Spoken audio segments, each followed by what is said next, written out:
Hi, my name is Patty, and I'm the Director of the 4th Judicial Recovery Court and Recovery Services Program. This is a story about the cabin and the journey to recovery and healing that the ladies who come to live here go on.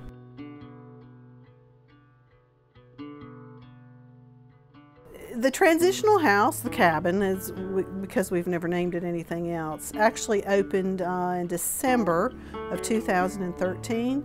It's part of the not-for-profit that supports the 4th Judicial Recovery Court, which was founded in 2009. And when we founded the drug court, it was always our hope that we could eventually provide housing for, especially for women and pregnant women, who had children that were either exposed or trying to keep them from being exposed to drugs during their pregnancy, and just offer a safe place for them to do recovery.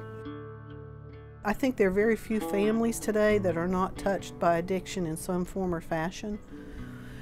It's scary for folks that don't understand addiction, and what we need to understand is that we can't build enough prisons and facilities to lock people up, and these really aren't the people that we need to lock up. We are so accustomed to thinking that the typical 28-day stay somewhere is going to be the magic cure-all for folks that are in addiction, and we've learned so much over the years people are just now beginning to understand that it is a brain disease. It changes your brain chemistry. And that takes a long time to heal. That doesn't happen in 30 days.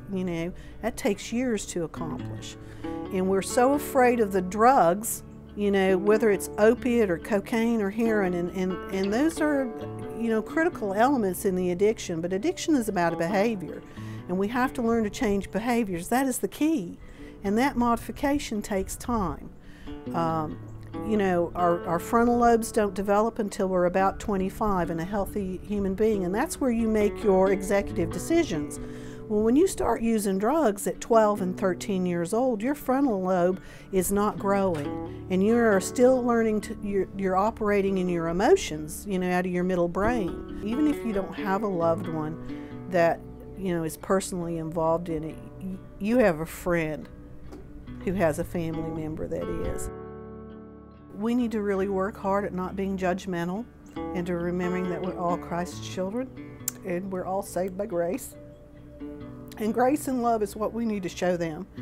And that can be done in so many different ways. It doesn't have to be, like in a financial way. Like, I have ladies that will come and help volunteer and watch the babies while the girls are in class for a couple of hours, a few times a week.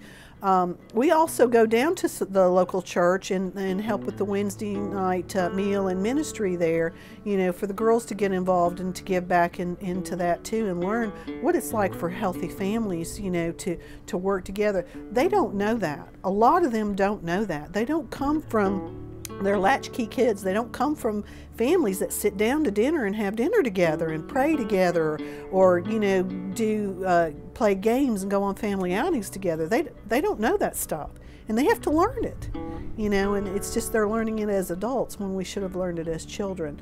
And those are the things I think that church families and stuff need to focus harder on, is being a part of that, and just loving them where we're at. We can't save everybody. We're not going to save everybody. We can't get